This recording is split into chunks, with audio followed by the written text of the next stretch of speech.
मेरा आपसे पहला सवाल ये होगा कि अभी वर्तमान में डूंगरपुर ज़िले में पैसा एक्ट का क्या स्टेटस चल रहा है? देखिए, पहले पैसा की जब हम बात करें तो पैसा को हम लोग को समझना पड़ेगा कि पैसा है क्या। पैसा 24 दिसंबर 1996 में जो संविधान की मूल मंशा थी कि जो गाँव में दूर दराज क्षेत्रों में जो व्यक्ति बैठे हैं उन तक केंद्र सरकार की और राज्य सरकार की जो स्कीम्स हैं, जो नियम हैं, कानून हैं, सुरक्षा है, विकास है, योजनाओं का लाभान्वित नीचे तक जाए, इस हेतु पंचायत की जो पावर है उसको एक्सटेंड करके गांव फला तक ले जाकर ग्राम सभाओं के माध्यम से उनका मूल भारत के विकास में उनकी सहभागिता हो, ये उसकी मूल मंशा है। तो डूंगरपुर के इस क्षेत्र में देखें, इससे पहले हमें राजस्थान में देखना पड़ेगा कि राजस्थान का जो पैसा एक्ट है वो किस तरह का है। तो पैसा एक्ट में जो एक यूनिट है, जो हम जिसे कहते हैं कि जहां उसका क्रियान्वयन होना है, वो है फला और हेलमेट, जिसको इंग्लिश में कह सकते हैं। तो यहाँ हेलमेट और फले पे कुछ किसी तरह का कोई काम नहीं है। राजस्थान की गवर्नमेंट ने जो यूनिट है उसको पंचायत मान रखा है।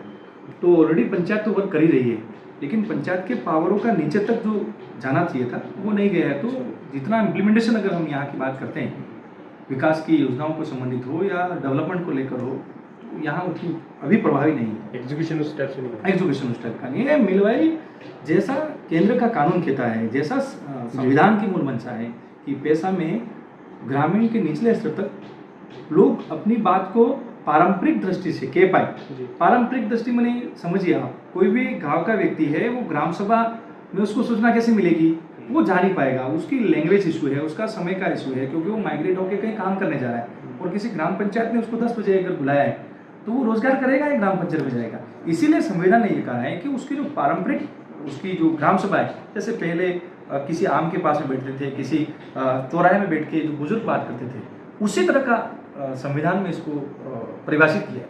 जी, जो ट्रेडिशनल वे ऑफ लाइफ, हाँ हाँ हाँ हाँ, स्थानीय भाषा, स्थानीय समय और उनके अपने मुद्दे। जी, अभी जो पंचायती राज में जो काम हो रहे हैं वो ग्रामीण के अनुसार नहीं हो रहे हैं। सरकार की अपनी एक स्ट्रेटजी है कि हमको ये रोड निकालना ही है। भाई, आपको रोड निकालना है तो आप ग्रामीण से पूछिए ना कि सही वे में उनको कहाँ जरूरत है, उनको किस जगह शमशान घाट की जरूरत है, उनको किस जगह सामूहिक जलाव की जरूरत है, जहाँ लोग पानी पी पाएँ, लोग कपड़े धो पाएँ। उनकी क्या ट्रेडिशनल है, वो क्या समझते हैं, कुआं, बावड़ी, तालाब। आप तालाब कह रहे हैं, वो बावड़ी की पूजा करते हैं। तो उनके अनुरूप जो चीज़ है वो ऐसी करो।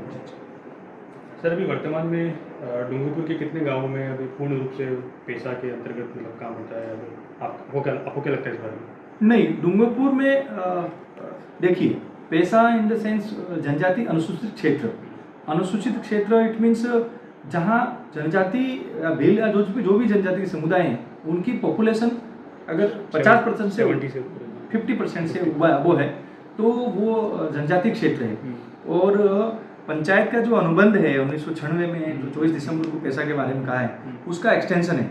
अब ये समझिए, वो पहली बात पे मैं आपको चाहता हूँ कि यहाँ पैसा का इम्प्लीमेंटेशन जब स्टेट ने केंद्र के अनुरूप ही नहीं किया है तो हम इम्प्लीमेंटेशन की तो उम्मीद ही नहीं कर सकते हैं। और यहाँ काफ़ी सारे लोग इस डिमांड को लेकर हैं, लेकिन ऐसे लोग कुछ भ्रांतियों को लेकर जनता के बीच में जा रहे हैं। तो यहाँ के आमजन जो है, जो पढ़ा लिखा वर्ग नहीं है, उनको भी इसमें भ्रम है।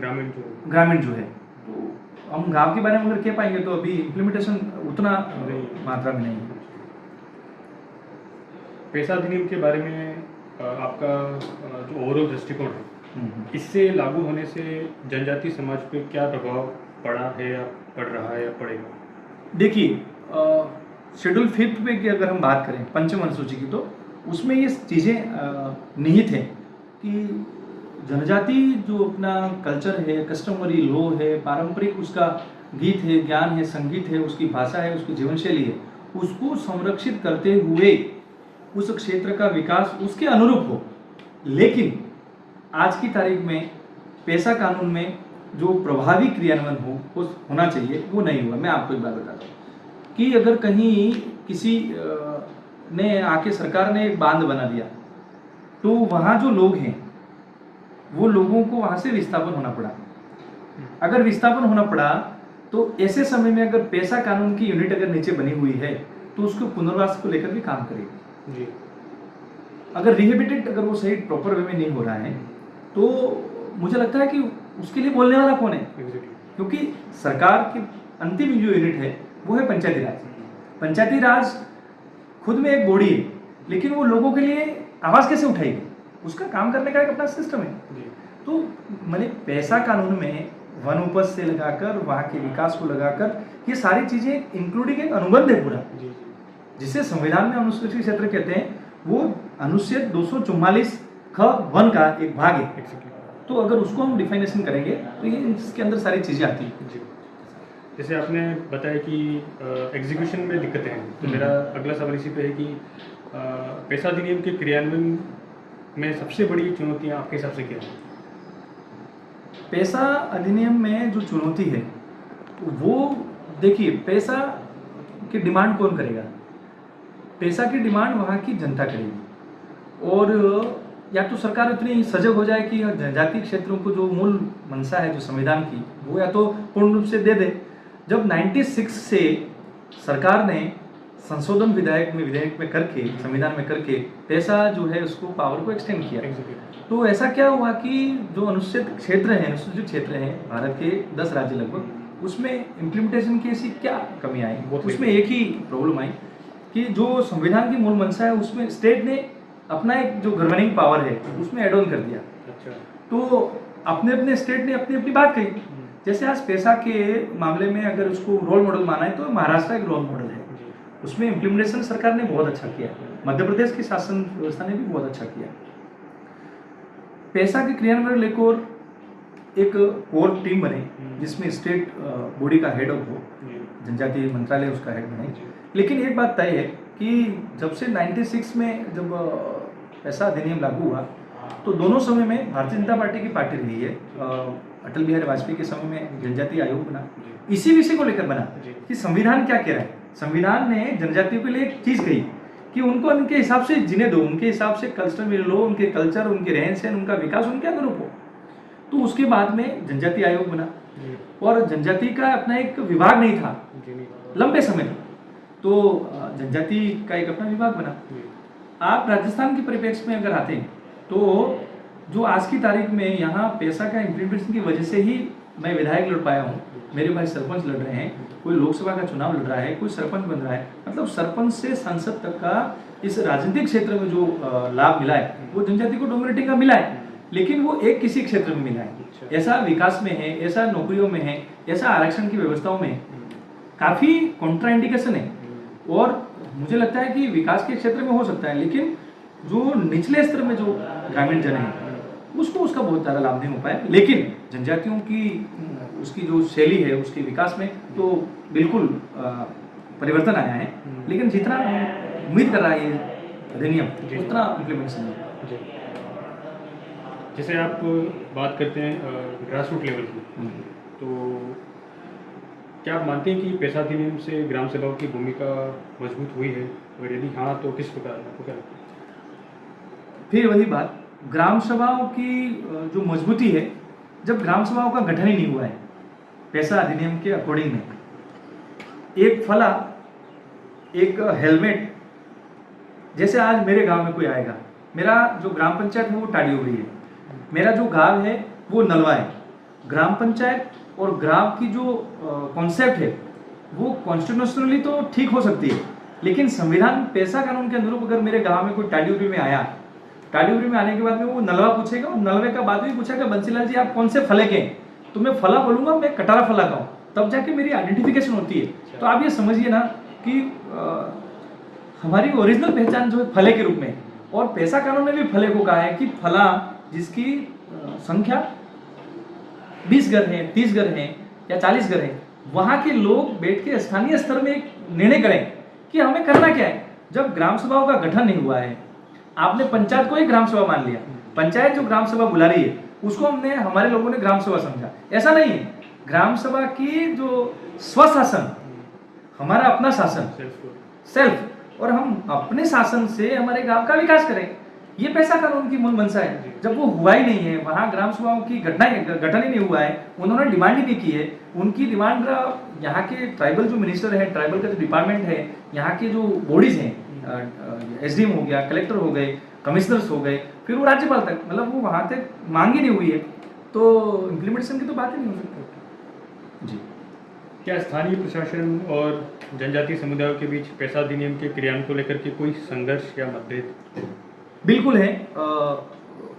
प्रशासन के साथ और सरकार के साथ काफ़ी लंबे समय से उसकी मूल मंशा को लेकर सामाजिक हो, आर्थिक हो या योजनाओं और कार्यक्रमों को संबंधित लेकर जो संघर्ष है वो काफ़ी लंबे समय से चल रहा है। यूँ माने पैसा कानून में लघु वनोपज या वन की उपज से संबंधित या वहाँ का कोई तालाब है या वहाँ का कोई खनिज क्षेत्र है या वहाँ का कुछ चीज़ें ऐसी निकली हैं जहाँ पे वहाँ की जनजातियों को फायदा होना चाहिए, तो विविध क्षेत्रों में लेकर ये आज तक बात आई है। आपने जैसे वन के क्षेत्र में कोई निवास रहे थे 2005 से पहले, तो वन अधिनियम ये कहता है कि उसको पट्टा मिलना चाहिए, लेकिन आपने पट्टा दिया है क्या? पट्टा देने के बाद में आपने उसमें बोर करा पाए, उसका डेवलपमेंट करा पाए, उसकी खेती करा पाए या शमशान घाट का निर्माण कर पाए, उसके लिए रोड कर पाए, ये कानून में निहित है, लेकिन वो नहीं कर पाए।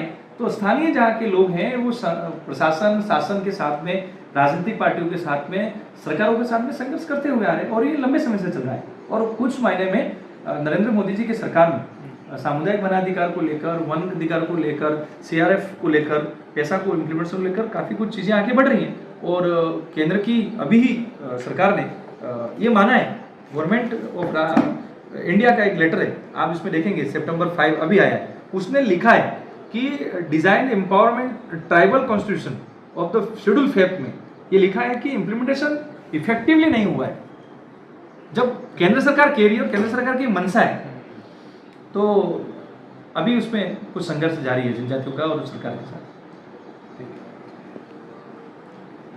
इसके लिए लेकर लगातार संवाद हो रहे हैं भारत के उन सभी राज्यों को लेकर। केंद्र सरकार ने अभी हैदराबाद के अंदर एक पैसा की नेशनल कॉन्फ्रेंस रखी थी, अध्ययन रखा था, और उसमें विविध स्टेट को, जो उड़ीसा है और महाराष्ट्र है, मध्य प्रदेश है, राजस्थान है, जितने भी जनजातीय क्षेत्र हैं भारत के 10 राज्य, उनके प्रशासनिक लोगों को उस सामाजिक क्षेत्र में जो काम कर रहे हैं उस मूवमेंट को लेकर, ऐसे सभी व्यक्तियों को लेकर हम 3 दिन बैठे।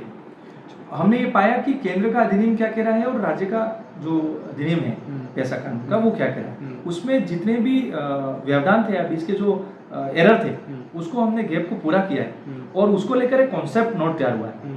अभी हम 25 तारीख को दिल्ली में उस संबंध में बात करने वाले हैं कि पैसे का इफेक्टिवली ग्राउंड लेवल पे इम्प्लीमेंटेशन कैसे हो, उसके लेकर सरकार काम कर रही है और जल्दी ही इसके नतीजे केंद्र सरकार और राज्यों के द्वारा एक प्रभावी रूप से ज्वाइंट मोबिलाइजेशन करके निचले स्तर तक ले जाके, जैसे बार बार बता रहे हैं कि केंद्र सरकार और राज्य सरकार दोनों के बीच में ये गैप आ रहा है पैसा को लेकर के, क्योंकि 1996 में केंद्र सरकार ने इसको पास किया, लेकिन स्टेट में काफ़ी लेट हुआ ये, है ना, इसके नियम काफ़ी लेट बने और काफ़ी लेट हुआ।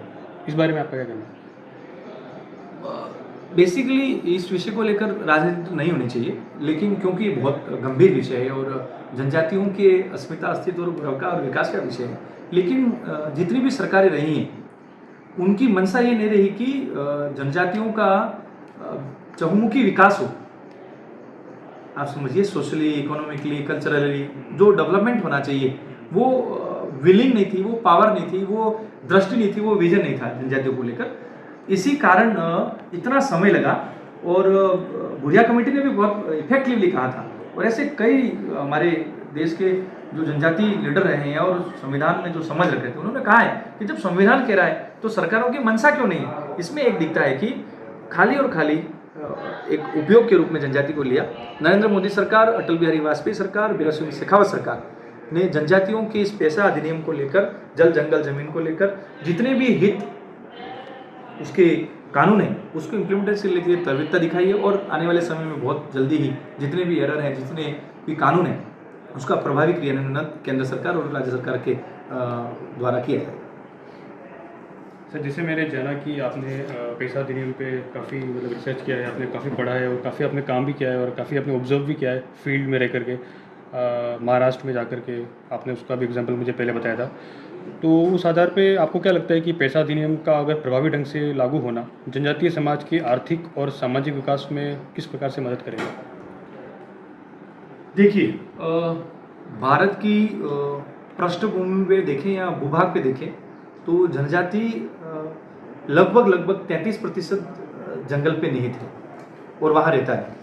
और आप देखें कि जंगल में सबसे ज़्यादा वनोपज है, वहाँ का औद्योगिक क्षेत्र है, वहाँ खनिज संपदाएं हैं, वहाँ अपार संभावनाएं हैं। और जिस क्षेत्र में जनजाति समाज रहता है उसमें उनका हक मिलना अपने आप में उनकी संपदा, उनकी जो पारंपरिक जो दृष्टिकोण है, पारंपरिक जो खेती है, पारंपरिक जो इनके व्यवसाय हैं, वन से उपज होने वाले या उसे लघु या जिसे मेजर और माइनर प्रोडक्शन जो है उस पर अगर उनका हक मिलेगा तो मुझे लगता है वो आर्थिक रूप से संपन्न तो होंगे ही होंगे, सामाजिक रूप से भी होंगे और शैक्षणिक रूप से भी होंगे। और विकास की योजनाएं जब उनके अनुरूप उस क्षेत्रों में उतरेगी तो आप समझिए उसका विकास तो चहुमुखी होना ही है। आज वन क्षेत्र में रहने वाले जनजाति को वहाँ का तेंदुपत्ता नहीं मिल पा रहा है, वहाँ का माइनर प्रोडक्शन नहीं मिल पा रहा है, वहाँ का मेजर प्रोडक्शन नहीं मिल रहा है। आप बताइए, आज़ादी से पहले जो आदिवासी जो जनजाति जो क्षेत्रों में रहता था वो तो अपनी अस्मिता के लिए संघर्ष कर रहा था। उसने देश की आज़ादी में आप देखिए स्वतंत्रता में जनजातियों का क्या योगदान रहा है। तो उसके पास में पट्टे कहाँ थे?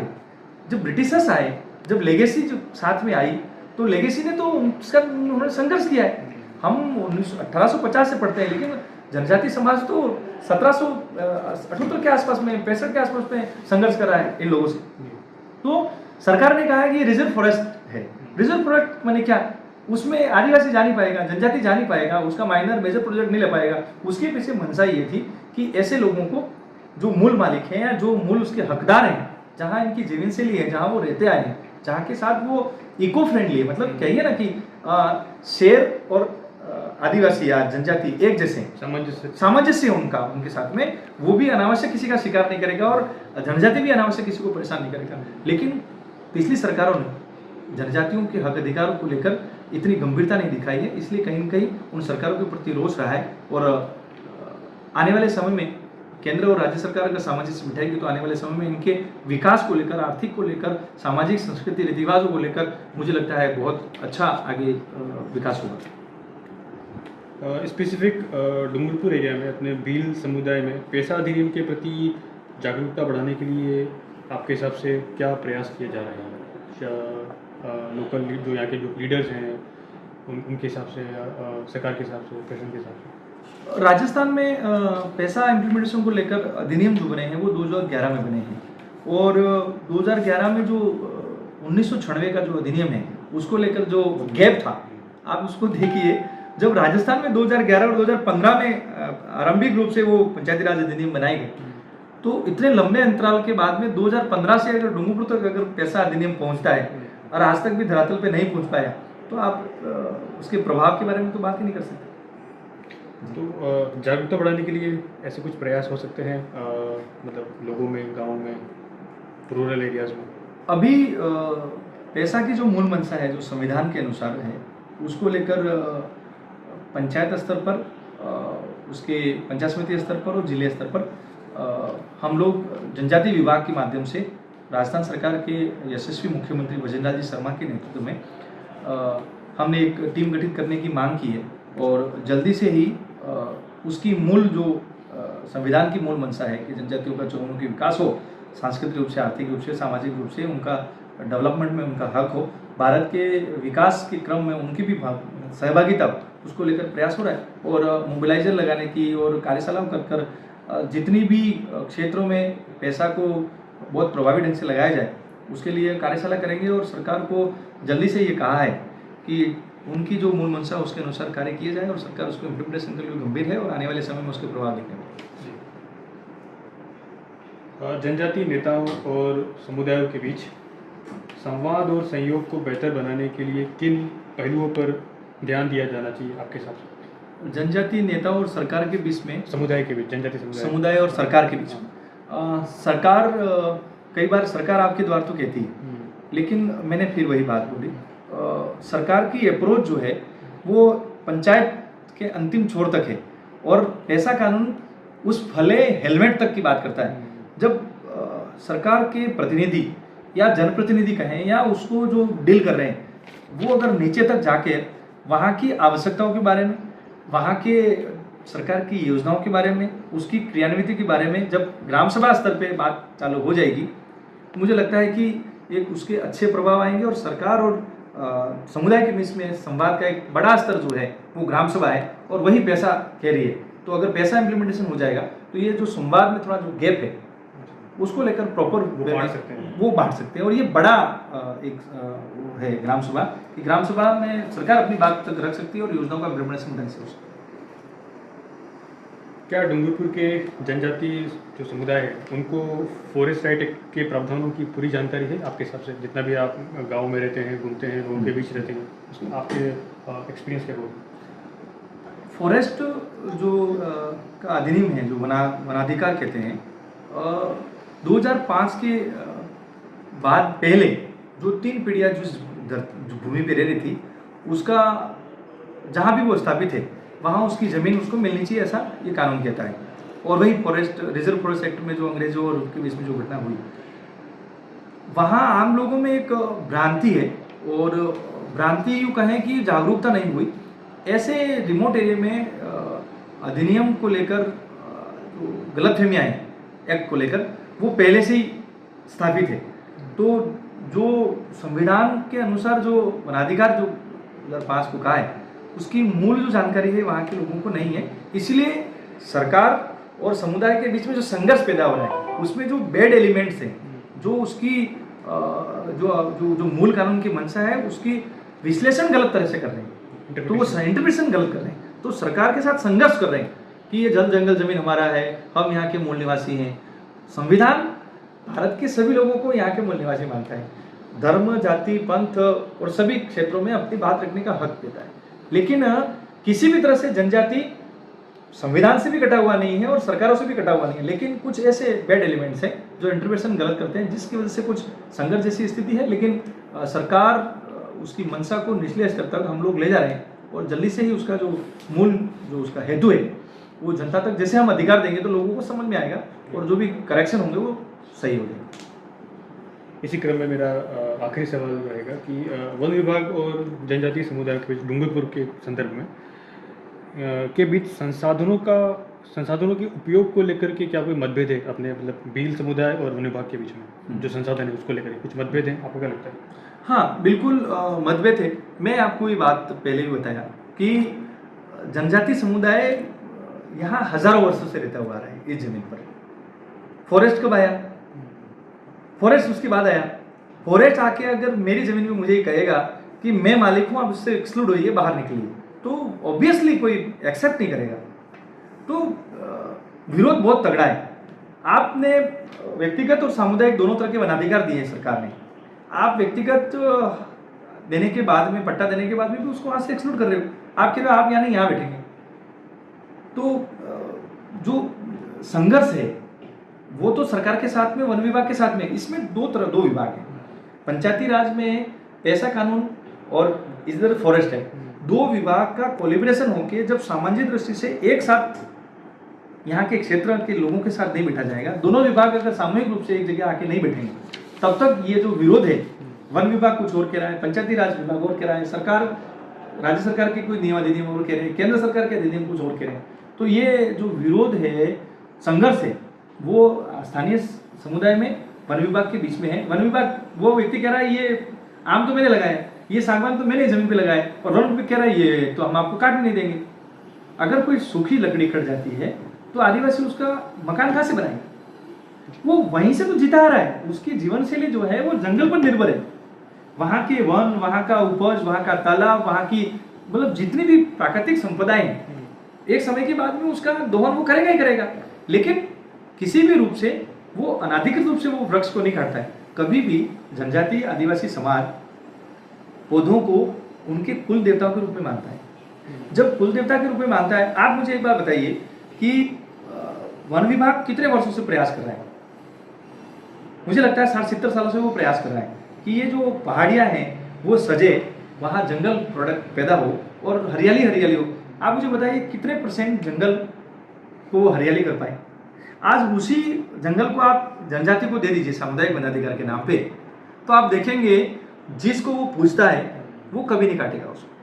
अगर उसको उसका हक मिल जाता है तो ये जो वन विभाग फॉरेस्ट कितने करोड़ रुपए, हजारों अरबों रुपए जो अब तक खर्च कर चुका है, उसको बिना पैसों के अगर जनजाति को ये देंगे तो ये जंगल खिल उठेगा, हरियाली आएगी।